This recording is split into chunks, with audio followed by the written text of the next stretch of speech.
ఇది వరుణ్ తేజ్ ఎన్నికల ప్రచారం పిఠాపురంలో వరుణ్ తేజ్ ఎన్నికల ప్రచారంలోకి అడుగుపెట్టబోతున్నారు. రేపు వరుణ్ తేజ్ ఎన్నికల ప్రచారం భాగంగా దాదాపు 3 గంటలకు ప్రచారం మొదలుపెట్టి వన్నెపూడి మీదుగా కొడవలి చందుర్తి మీదుగా దుర్గాడ చేరుకుంటారు. అనంతరం ఎన్నికల ప్రచార ర్యాలీ రోడ్ షో సమావేశాల్లో వరుణ్ తేజ్ ప్రసంగిస్తారు. జనసేన, తెలుగుదేశం, భారతీయ జనతా పార్టీ శ్రేణులు పిఠాపురం నియోజకవర్గాలు మొత్తం కూడా దీంట్లో పాల్గొంటాయి.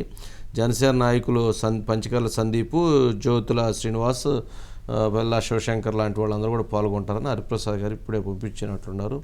బట్ వరుణ్ తేజ్ రంగంలో దిగుతున్నాడు. మరి వరుణ్ తేజ్తో పాటు రంగంలో దిగబోతున్నటువంటి వాళ్ళు ఎవరెవరు అనేటువంటిది చూస్తే చిరంజీవి గారు ఒకరోజు ప్రచారానికి రాబోతున్నారు అనేటువంటిది ఒకటి సమాచారం. 5వ తారీఖు పిఠాపురం వరకు.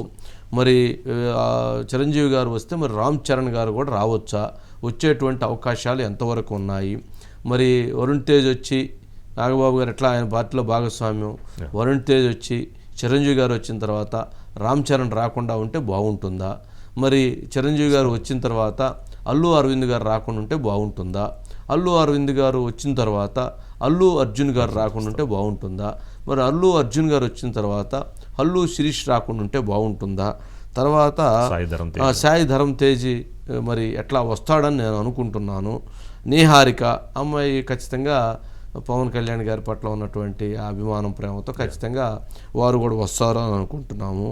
సరే, తర్వాత ఇంకా చాలామంది ఉన్నారు. వైష్ణవ్ తేజ్ ఇంకా చాలామంది ఉన్నారు.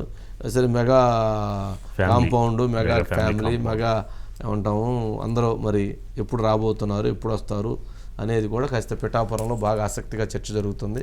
సరే, ఎవరు వాళ్ళకి ప్రేమ ఉన్నప్పుడు ఖచ్చితంగా వచ్చి వాళ్ళు తమ వంతుగా ఒకరోజు ప్రచారంలోనో 1 గంట ఏదో ప్రోగ్రాంలో పార్టిసిపేట్ చేసి వెళ్ళటం అనేటువంటిది అదొక భాగస్వామ్యం. అంతే కదా, కుటుంబ సభ్యుడిగా ఏమిస్తాం మనం?